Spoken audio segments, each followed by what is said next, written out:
به نام خدا. آبنیکی هستم، مدرس دروس شبکه و امنیت.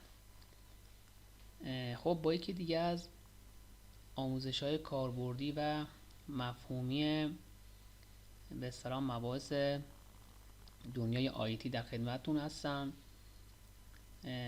الان میخوام یکی از مباحث حالا چالشی این سالهای اخیر که برای بچه‌های حوزه آیتی، مخصوصا بچه‌های حوزه شبکه و حالا جدیداً هم بحث امنیت، بحث کانتینر و به اصطلاح داکر رو به صورت پایه‌ای از ابتدا مفاهیمش رو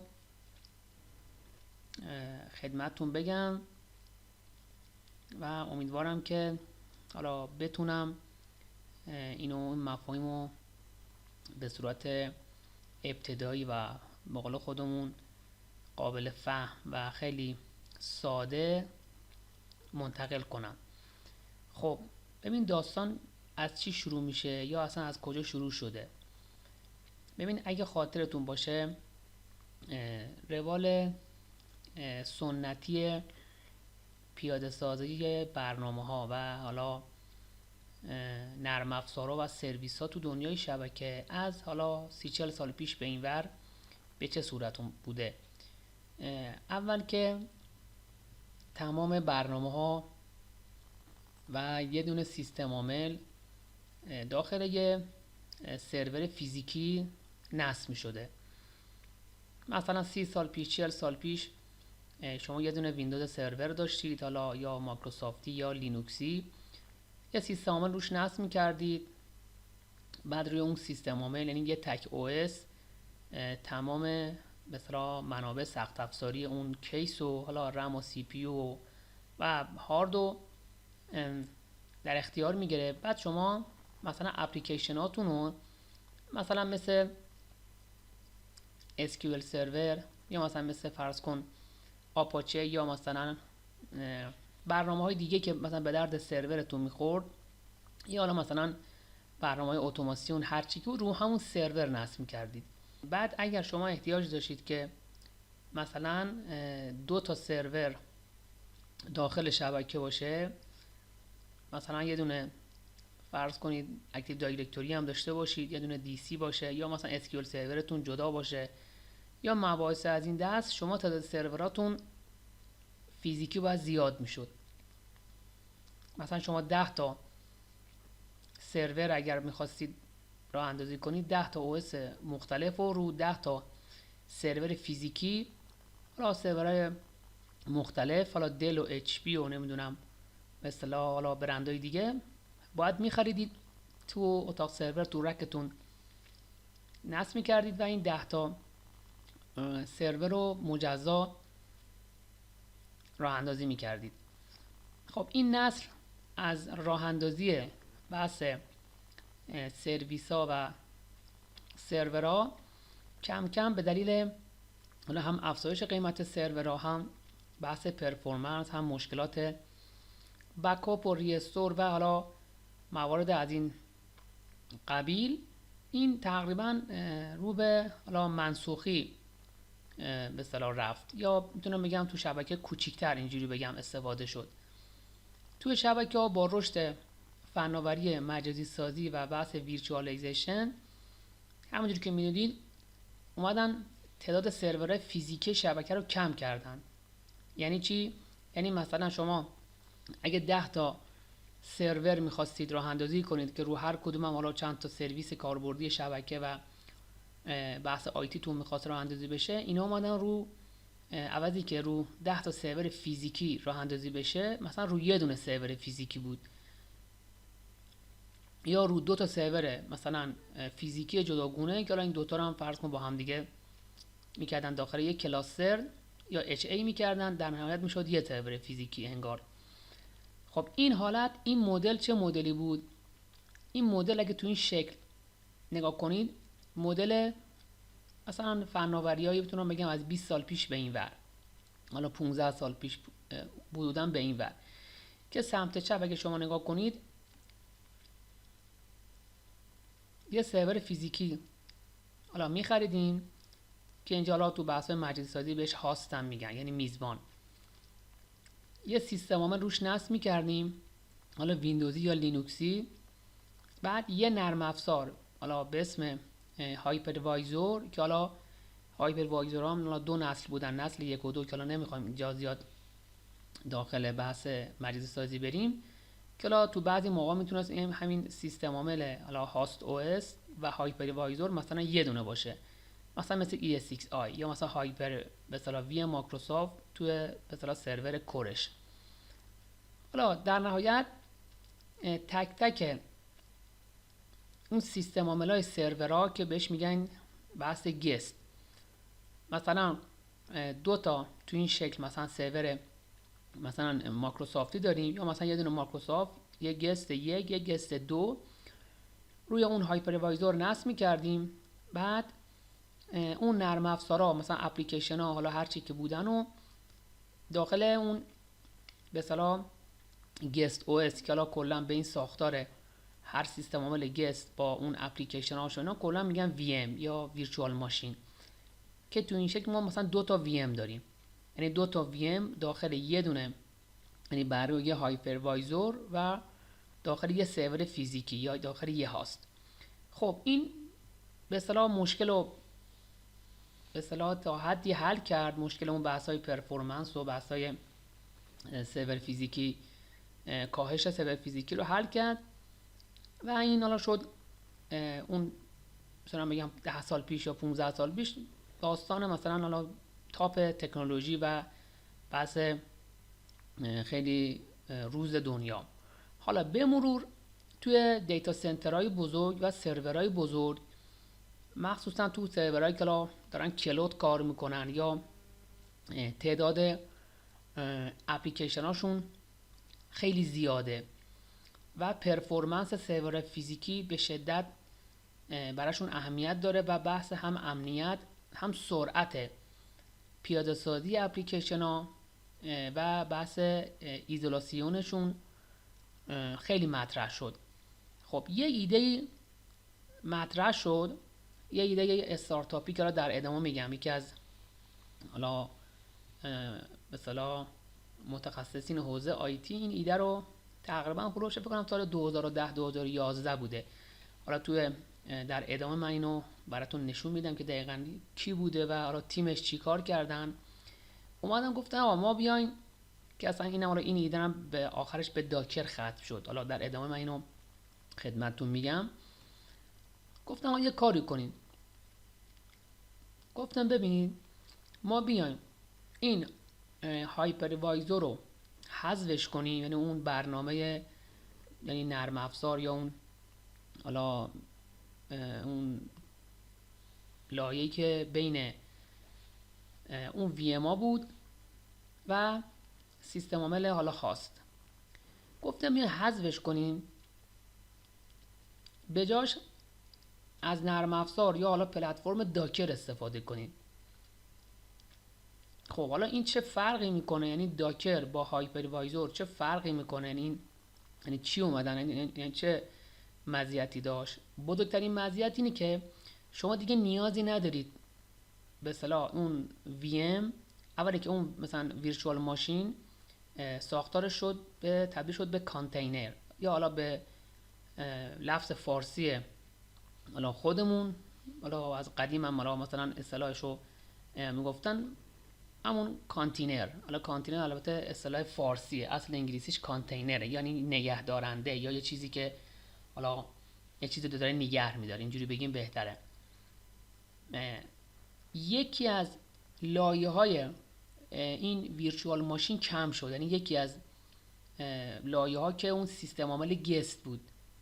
اگه سمت چپ دقت کنید تو حالت مدل به اصطلاح مجازی سازی یا ویرچوال ماشین، یه سیستم عامل مثلا حالا ویندوز یا لینوکس بعد نصب می‌شد روی هایپروایزور، مثلا داخل اون مثلا وب سرورتون حالا آپاچی میومد بالا، یا فرض کن مایکروسافت حالا آی اس میومد بالا، یا این مباحث. یعنی اون نرم افزار آی اس یا آپاچی احتیاجی به سیستم عامل داشتن، یعنی سیستم عامل گست رو می‌خواستن. الان شما تو ویرچوال ماشین وقتی می‌خواید مثلا دو تا ویرچوال ماشین داشته باشید، هر دوتاشون یه سیستم عامل مجزا میخوان. یعنی اینجوری نیست که دوتاشون بتونن با یه سیستم عامل بیان بالا، چون دقیقاً انگار جدا دیگه، انگار دو تا سرور فیزیکی جداست.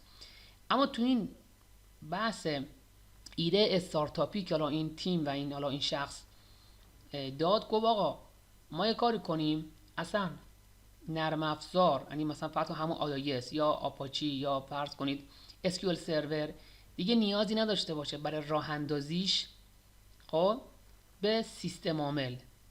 یعنی سیستم عامل کلا برداشتن، همین یه سیستم عامل که از این ساختار حذف شد به شدت توی پرفورمنس پیاده سازیش و سرعت بارگذاری و مشکلات احتمالی و بحث ایزولاسیونی که حالا تو بحث امنیت هم خیلی مطرح هست، یعنی ارتباط بین مثلا گست او اس و هایپروایزور، به شدت این ایده یا این حالا بحث استارتاپ مورد توجه قرار گرفت و از این به بعد دیگه به ترکیب اون اپلیکیشن مثلا مثل IIS یا مثلا SQL و اون فایلایی که احتیاج داره برای راه اندازی، مثلا شما میدونید یه IIS رو بخواید مثلا نصب کنید، خود IIS به تنهایی که به طرح ران نمیشه که، مثلا پشت صحنه‌اش مثلا داتا فریم ورک رو نصب میکنه، بعد داتا فریم ورک مثلا نسخه خاصی میخواد، یه سری مثلا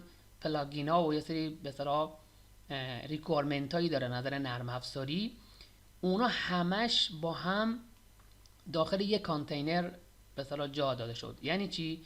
یعنی مثلا شما فکر کنید از این به بعد شما فکر کنید کانتینر مثل یه فرض کن حالا ایمیجیه که حالا جلوتر این انواع ایمیجا رو میگم تو ساختار داکر چی جوریه، مثل ایمیجیه که هر چی که مثلا هر سرویسی مثل IIS برنامه‌ای که نیاز داشته باشه برای پیاده سازی و ران بعدن داخل این کانتینر یا کانتینر موجوده. یعنی دیگه نیازی نداره به یه سیستم عامل که اون سیستم عامل بخواد این برنامه ها رو روش نصب کنید. یعنی کلا ایزولاته و کاملا پلم شده و خودکفا این کانتینر داره کار میکنه. مثلا تو این شکل اگه نگاه کنید، مثلا ما 4 تا کانتینر داریم که تو کانتینر یک مثلا IIS داریم، تو کانتینر 2 مثلا آپاچی داریم، تو کانتینر 3 مثلا اسپلانک داریم، تو کانتینر مثلا تو کانتینر 4 مثلا یه برنامه دیگه ای داریم از سرویس های حالا مثلا CRM یا مثلا فرض کن بحث اتوماسیون. بعد جالب بدونید هر 4 تا اینا، هر 4 تا این کانتینرها از همدیگه ایزوله، یعنی اصلا ارتباطی با هم ندارن، یعنی فکر کنید انگار 4 تا سرور فیزیکی ان. بعد تمام فایلایی که مورد نیاز هر کدوم از این نرم افزارها هست داخل این کانتینرشون هست. یعنی چی؟ یعنی مثلا برای اینکه این IIS بیاد بالا بعدن نمیخواد دوباره بریم فرض کن داتا فریم ورک رو نصب کنیم و یه سری نرم افزار جانبی که مثلا مایکروسافت احتیاج داره واسش نصب کنیم، نه، همش داخل خود این کانتینر موجود، یعنی خودکفا و مستقلن. و نکته بعدی این که خیلی جالبه، این نرم افزاری که حالا مثلا ما داریم IIS فرض کن نسخه 8، اگه مثلا با یه داتا فریم ورک خاصی کار میکنه، همون داتا فریم ورک داخلش موجوده. یعنی مثل حالت عادی نیستش که حالت عادی اگر شما دقت کرده باشید مثلا یه دونه IIS میخواید نصب کنید، بعد داتا فریم ورک شما مثلا نسخهش پایینه، به اون IIS نمیخوره، حالا شروع میکنه به گیر دادن. یعنی مایکروسافت موقع نصب گیر میده، نه میخواد آپدیت کنه فلان کنه، دیگه کلی پدر شما رو در میاره. تو لینوکس هم همینجوره. لینوکس هم مثلا فرض کن یه آپاچی یا یه دونه مثلا انجیکس فرض کن با این نسخه خاصی از برنامه‌های پشت پرده کار میکنه، مثلا با یه دونه نمیدونم فرض کن جاوای خاصی کار میکنه، یه پلاگین خاصی باید نصب بشه تو لینوکس. تو لینوکس هم شروع میکنه فرض کن هی باید دانلود کنه، ارور میده، یعنی ترابل شوتینگش خیلی سخته. حالا فکر کنید این اپا همشون آماده است، یعنی خودکفا داخل یه پکیجیه، داخل یه پکیجیه به اسم کانتینر که از قبل هر چی که احتیاج داشته گذاشتن. حالا کی گذاشته و چجوری گذاشتن رو در ادامه به اصطلاح با هم بررسی میکنیم. حالا اگه تو این شکل نگاه کنید این فکر کنم براتون جالب تره. این جعبه همون کانتینر یا کانتینره که تمام تولزا یا ریکوایرمنت های یه نرم افزار یا یه دونه سرویس یا یه اپ داخلش گذاشته شده و درشو بستن. مثلا حالا از جمله مثلا کانفیگوریشن هاش، نمیدونم بحثای ران تایم انجین، کدایی که احتیاج داره یا برنامه‌ای که را به اون ریکوایرمنت احتیاج داره برای همون مثال فرضی ما مثل iOS یا مثلا آپاچی یا مثلا اسپلانک یا حالا بقیه نرم افزارهایی که یا بقیه چیزی که شما احتیاج دارید.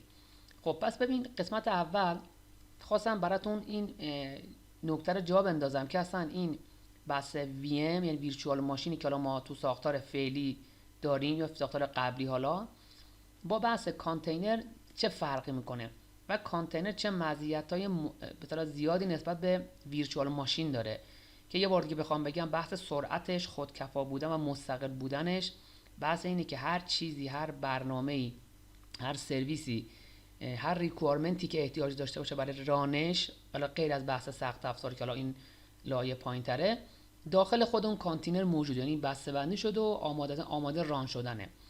خب حالا اینجا داکر چی کار میکنه پس؟ خب داکر دقیقاً یه پلتفرم یا دونه حالا تولز و نرم افزاری که در ادامه من داکر رو خدمتتون به صورت مجزا میگم، یه بستریه که این کانتینرها رو چیکار میکنه؟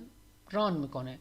یعنی ارتباط بین این کانتینرها، اگه مثلا یه کانتینر یه سخت افزار خاصی بخواد، یه رم و سی پی یو هارد خاصی بخواد برای پیاده سازیش، این داکر در اختیارش قرار میده و داکر مدیریت این کانتینرها رو از بابت اجرا شدن در عینی که از همدیگه هم ایزوله هستن، یعنی اینجوری نیستش که کانتینر یک به کانتینر دو به صورت پیش‌فرض البته اینا ارتباط داشته باشه، مگر شما حالا احتیاج داشته باشید مثلا یه اپی با یه اپی دیگه یا یه سرویسی با یه سرویسی کار کنه که اون بعداً ارتباطش رو تو داکر میتونید به اصطلاح نتورکی فراهم کنید و حالا از این دسته.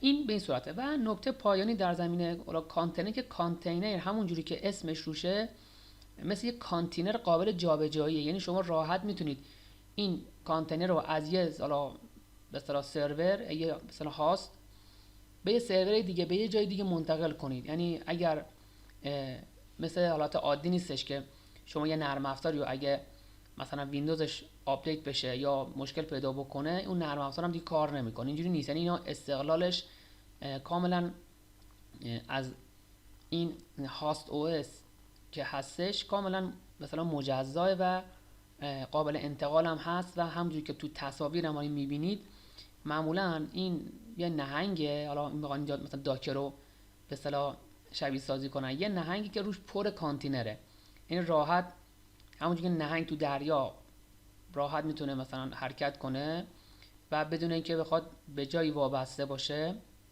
اون کانتینرها هم روش مثلا قرار داده شدن، راحت کانتینرها میتونن جابجا بشن و حالا یه جای به جای دیگه منتقل بشن بدون اینکه شما بخواید نگران باشید که مثلا تو سیستم عامل مقصد یا جایی که بعداً میخواین ببرین دوباره مثلا این کانتینرها چجوری میخوان اجرا بشن. یعنی فقط با داکر میتونید اینا رو دوباره به اصطلاح ران کنید. پس یه بار دیگه خدمتتون اگه بگم، ببینید کانتینر یه باکسی یا یه دونه حالا جعبه یا یه دونه حالا محفظه یا کانتینریه که هر نرم افزار یعنی هر اپلیکیشن ریکوایرمنتاشو به صورت مستقل داخل خودش داره و دیگه مجزاست از سیستم عامل، یعنی از قبل آماده است، میشه شما فقط روی داکر اینو نصبش کنید و بیارید بالا. خب این قسمت اولش بود که خواستم بهتون بگم کانتینر و حالا VM این داستانا چه فرقی با هم دارن و حالا به چه صورت هستش. حالا میرسیم سراغ داستان اینی که اصلا این کانتینر یا کانتینر رو که من میگم یه حالا مثل یه ایمیجه یا حالا فرض کنید فایل مثل ایزو میمونه، البته ایزو اسم درستی نیست اما حالا چه چیز بسته بندی شده آماده، این اصلا چجوری درست میشه، این از کجا اصلا باید ما بگیریم، یعنی مثلا خودمون میسازیم یا مثلا از کجا باید دانلودش کنیم، بعد داکر اینجا چیکار میکنه. خب خیلی ساده بگم، ما یه چیزی داریم به اسم داکر ایمیج. البته من میگم من جلوتر داکر رو توضیح میدم که اصلا داکر اون پلتفرم چیه یا مثلا چجوری نصب میشه، شما چجوری باید داکر رو استفاده کنم. اما الان دارم چون در ضمن کانتینر صحبت میکنم میخوام ارتباط کانتینر با حالا مثلا داکر رو بگم. خب ببینید خیلی ساده بگم، ما یه چیزی داریم به اسم داکر ایمیج، یه چیزی داریم به اسم کانتینر ایمیج. این دوتا هر دوتاشون ایمیجن. ایمیج هم که یه فایل بالا خودمون آماده و سربسته است. خب ببین شما اون کانتینرها یا ایمیج های کانتینری که من بهتون گفتم و ما از رو چی میسازیم، یعنی از کجا میگیریم؟ ما اول یه داکر ایمیج میگیریم، مثلا داکر ایمیج مثلا IIS. خب بعد اون کانتینر ایمیج IIS رو که در نهایت میخوایم حالا استفاده کنیم تو این شکل به صورت حالا مثلا اپ 1، خب ما کانتینر ایمیجامون رو از داکر ایمیج میسازیم. یعنی حالا یه بار دیگه بهتون بگم، ببینید ما یه داکر ایمیج از IIS تهیه میکنیم، حالا از کجا میگیریم هم توضیح میدم. مثل حالا مخازن و هابا هستن که تو اینترنت تو سایت داکر هم هست، حالا من بهتون نشون میدم. داکر ایمیج یه فایل رید آنلی، یعنی شما نمیتونید داکر ایمیج رو خودش رو استفاده کنید. مثلا ما داکر ایمیج یعنی یه ایمیج داکر مثلا IIS رو میگیریم یا آپاچی رو میگیریم یا نمیدونم اسپلانک رو میگیریم یا مثلا حالا هر چی که مثلا انجیکس رو میگیریم. خب حالا جالبه ما میایم مثلا روی یه دونه سرور میخوایم 10 تا IIS داشته باشیم. خب این 10 تا IIS رو هر کدوم هم مثلا کانفیگ‌های مختلفی بعداً میخوایم بکنیم، ما مثلا یه IIS حالا یه کانفیگ یه IIS کانفیگ دیگه، ما میتونیم این 10 تا رو هر 10 تا رو از یه دونه داکر ایمیج IIS بسازیم، اما با کانفیگ‌های مختلف. یعنی یکی از مزایای دیگه که الان همین بحث کانتینر داره اینه که 10 تا کانتینر که هر 10 تا از یه نوعن، مثلا از نوع IIS هن، خب میتونن روی به اصطلاح پلتفرم داکر نصب بشن بدون اینکه هر کدومشون یعنی عین اون یکی دیگه در بیاد. نه، میتونن مجزا باشن و کانفیگاشون مختلف باشن. یعنی هر 10 تا از یه داکر ایمیج ساخته میشن.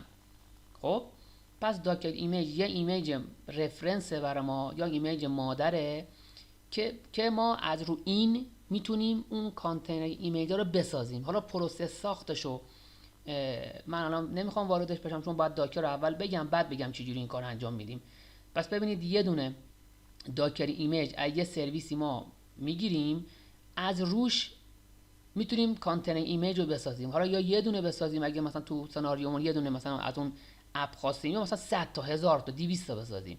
حالا این 200 تا رو میتونیم مثلا همه رو روی داکر سوار کنیم، یعنی داکر منظور این برنامه داکره. خب یا نه اینا رو مثلا توزیع کنیم بین حالا چند تا مثلا ساختار داکری تو حالا سرورهای مختلف، ولی تمامشون از یه ایمیج ساخته میشن، از یه نوع ایمیج به قول خودمون داکری. خب حالا من خود داکر که حالا به کنار یه بحث سیستم عامل و حالا بحث بخشید یه پلتفرمه اون به کنار، حالا این من بخواد دیگه یکم گیجم نشید اینو خب نشون بدم این داکر ایمیج رو از کجا باید بگیریم و چه فرقایی داکر ایمیج خب با یه کانتینر ایمیج داره. البته بگم هر کانتینر ایمیج از یه داکر ایمیج ساخته میشه، اینو فقط شما تو ذهنتون داشته باشین.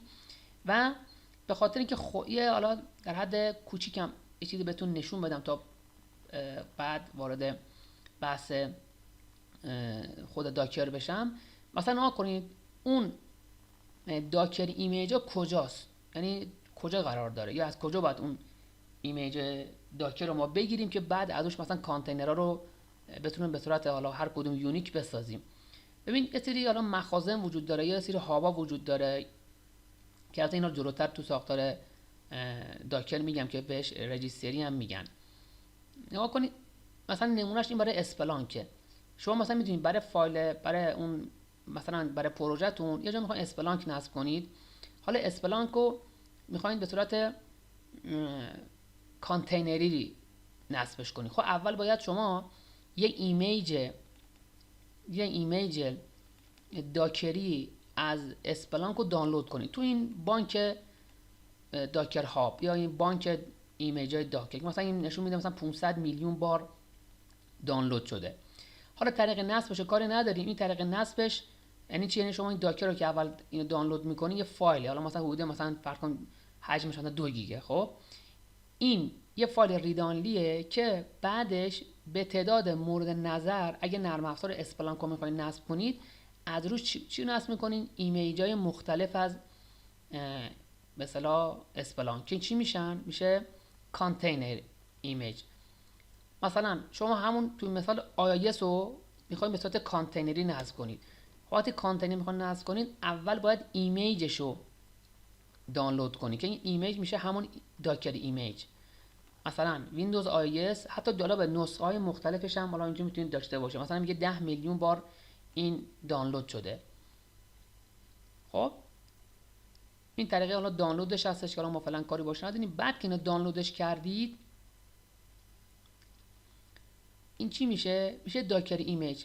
از روش کانتینرتون رو میسازید. چرا؟ چون هر کانتینر به اصطلاح جدا چیزای جداگانه‌ای داره از لحاظ کانفیگی، اما این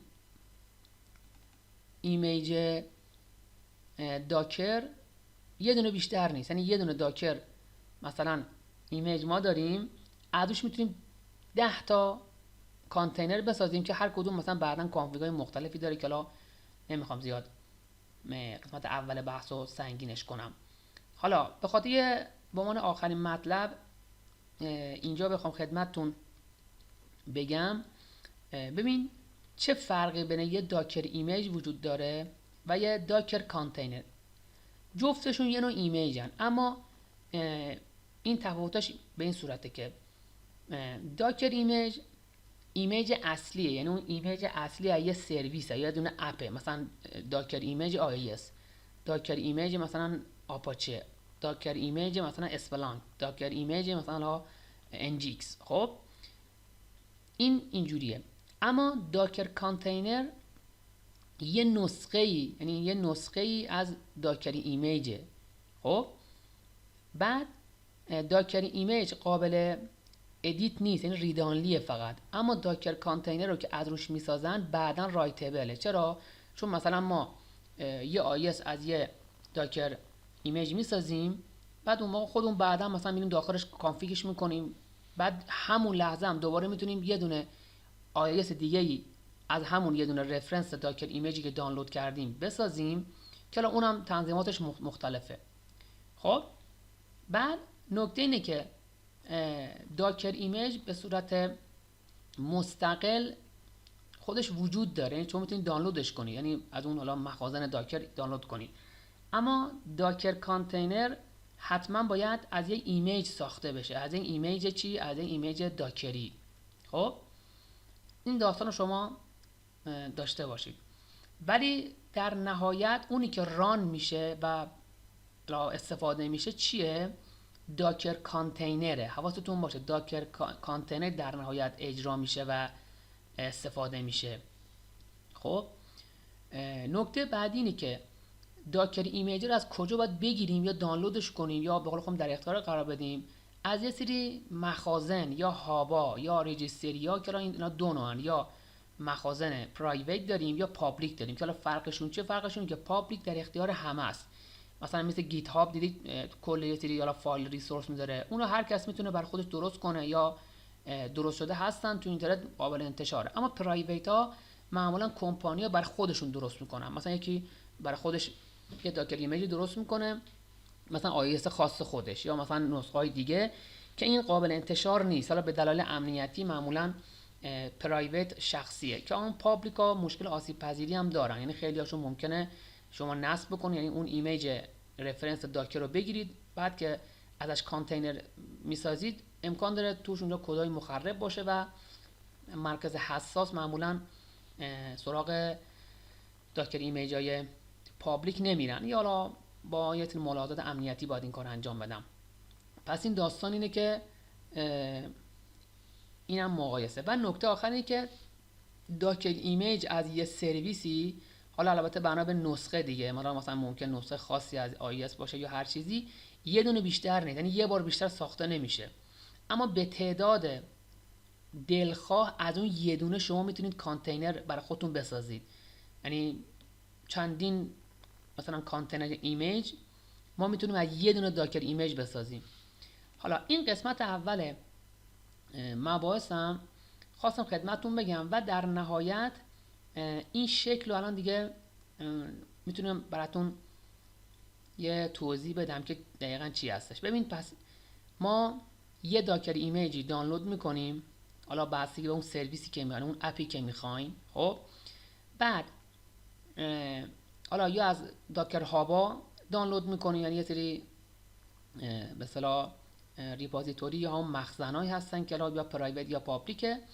بعد اونو از رو اون ما دپلوی میکنیم کانتینر خودمون، این کانتینر ایمیج خودمونو که حالا این کانتینر ایمیج رو ما میتونیم تو مثلا بحث حالا کلود هم ازش استفاده کنیم. یعنی تو مثلا این سرویسی داریم از کانتینر میگیریم یا اینا، مثلا از تو آمازون هم استفاده کنیم، آمازون، یا مثلا با یه سری ابزارهای جالبی مثلا اینو برای خودمون دپلوی بدیم.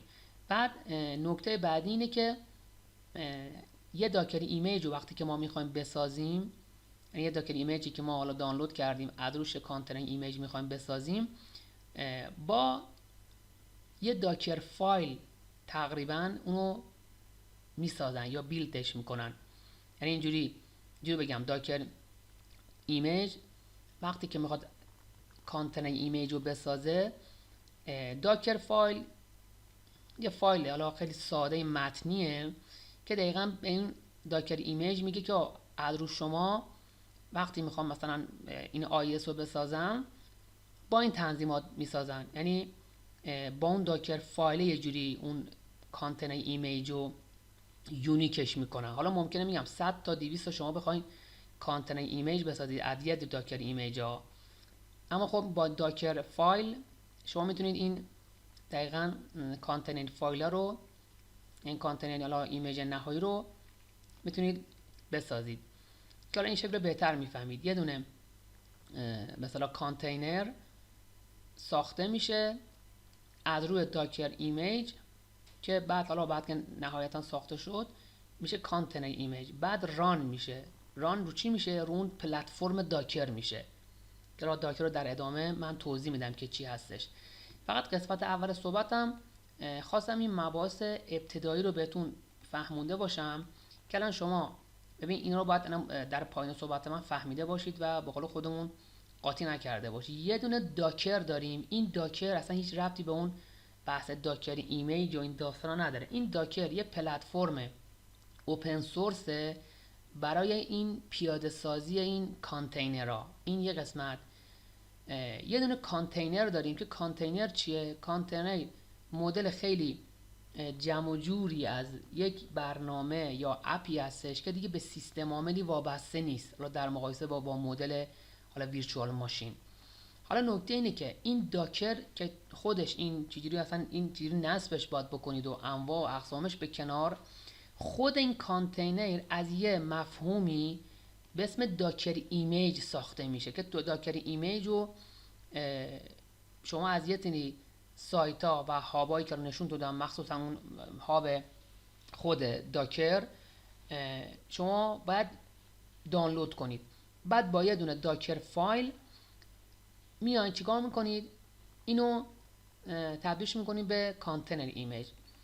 حالا این داکر ایمیج اسمش اینجاش چون هم اسم این داکره، خیلی شاید فکر کنید این داکری که اینجا مثلا بالا دارم گفتم یه دونه حالا اوپن سورس پلتفرمه، این منظور این همون داکر ایمیجه. نه، حالا این داکر ایمیج با اون داکر یه جاهایی مثلا همون مفهومه، اما منظور از اینه که این داکر یه پلتفرم نرم افزاریه که این داکر ایمیج تقریبا ابزاریه که یا یه نوع ایمیجیه که از روش ما کانتینر ایمیج رو میسازیم. حالا شما تا اینجا داستان داشته باشید تا برسیم به خود این داستان داکر و اینی که اصلا داکر چجوریه یا تاریخش به چه صورته. بعد نکته آخر که من این کلیپ هم فکر کنم خیلی حجم گرفت، اینی که کانتینرها تو این حالا داستان بدون این نرم افزار و پلتفرم اوپن سورس داکر کار نمیکنن. نه حتما باید داکر باشه تا این کانتینرها ران بشن. اما بدون خود کانتینرم از یه داکر ایمیج ساخته میشه. اینا داشته باشین که حالا قسمت اول از صحبتام، امیدوارم که این قسمت براتون مفید بوده باشه تا قسمت بعدی که من در رابطه با خود داکر میخوام صحبت کنم و اینکه این اوپن سورس بودنش و این داستانه حالا پلتفرمش اینا چی و از کجا شروع شده. خب ممنون از توجه شما برای این قسمت اول آموزش ما.